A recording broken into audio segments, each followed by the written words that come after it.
Oke, perkenalkan saya Nabil Rasul Fikri dari kelas 3 DD 4, absen 17. Seperti yang kita ketahui, COVID-19 saat ini sudah merebak hampir di seluruh dunia dan menyebabkan banyak sekali perubahan-perubahan yang terjadi di dunia.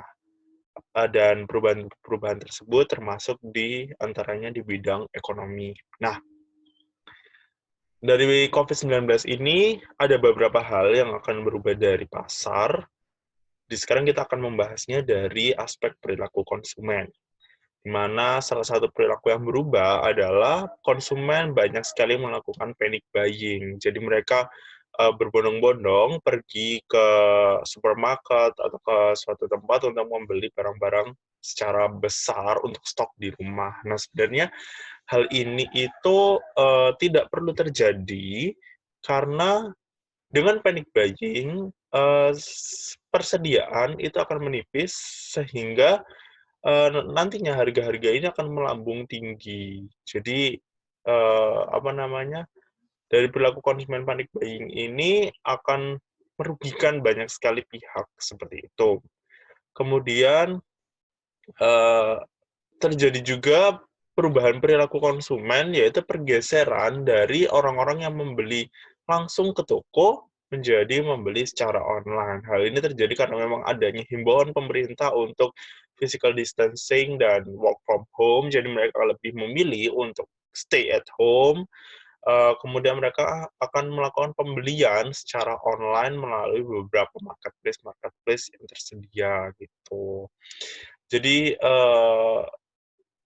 kenapa mereka lebih memilih secara online? Karena kan ketika kita pergi ke toko, kita akan bertemu orang secara langsung dan ya banyak sekali di Indonesia yang belum benar-benar menerapkan physical distancing secara benar, seperti itu sehingga, mungkin lebih amannya mereka lebih memilih untuk berbelanja dari rumah menggunakan marketplace-marketplace yang tersedia.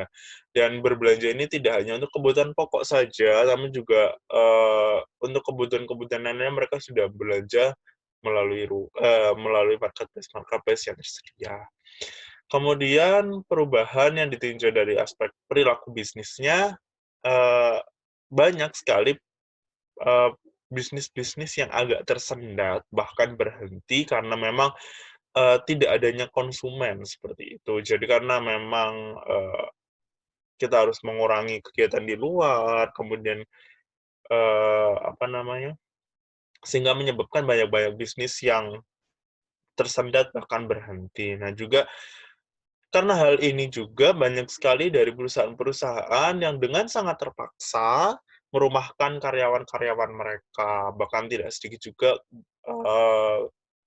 apa namanya, karyawan-karyawan tersebut di-PHK, seperti itu terjadi di mall-mall besar, kemudian, di beberapa toko, seperti itu yang memang, apa ya, mereka sendiri tidak memiliki kemampuan lagi untuk membayar karyawan-karyawan tersebut karena memang tidak ada pemasukan yang disebabkan oleh tidak adanya konsumen yang datang ke perusahaan mereka, seperti itu. Nah, namun untuk pelaku bisnis yang bergerak di bidang online, ini merupakan sebuah keuntungan yang sangat luar biasa, di mana mereka tetap bisa melayani konsumen dengan baik gitu, karena kan banyak sekali konsumen yang tadi saya jelaskan, perilaku konsumen sudah bergeser dari mereka membeli di toko konvensional menjadi membeli di toko, online, seperti itu. Jadi kan, ini merupakan sebuah kesempatan yang sangat luar biasa bagi pelaku bisnis online untuk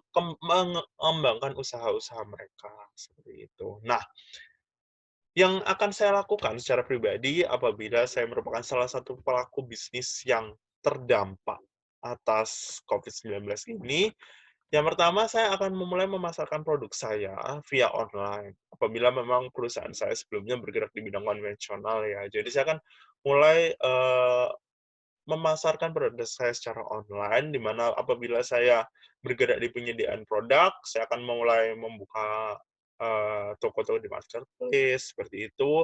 Dan apabila saya bergerak di bidang kuliner, saya akan mulai bekerja sama dengan, seperti Gojek, Grab, seperti itu. Sehingga bisnis saya tidak akan berhenti kayak gitu, karena kan banyak sekali orang yang, masih membutuhkan kebutuhan pokok, tapi mereka beralih ke online, seperti itu. Sehingga, saya kan mulai memasarkan produk saya secara online, seperti itu. Nah, apabila perusahaan saya adalah sebuah toko yang memiliki banyak sekali karyawan, seperti itu, karena kasusnya kan beberapa banyak sekali karyawan-karyawan yang terpaksa dirumahkan atau bahkan di-PHK, seperti itu. Nah, inovasi yang akan saya berikan adalah di mana saya akan menerapkan pembelian berbasis delivery. Jadi para konsumen ini tinggal hanya menelpon atau menghubungi kami via SMS atau WhatsApp. Nah, nantinya, karyawan-karyawan saya di toko akan, mempersiapkan barang-barang tersebut dan kemudian akan langsung mengantarkan ke rumah Anda, sehingga bisnis tetap berjalan, konsumen tetap terpenuhi kebutuhannya, dan karyawan-karyawan tetap, bekerja seperti biasa. Mungkin beban kerjanya memang sedikit bertambah, namun, ini akan terus menjaga keberlangsungan bisnis seperti biasanya. Dan hal ini juga menurut saya bisa mengurangi atau menekan jumlah kemungkinan karyawan yang akan dirumahkan atau bahkan di-PHK. Nah, sekian dulu video kali ini. Terima kasih atas perhatiannya. Bye-bye.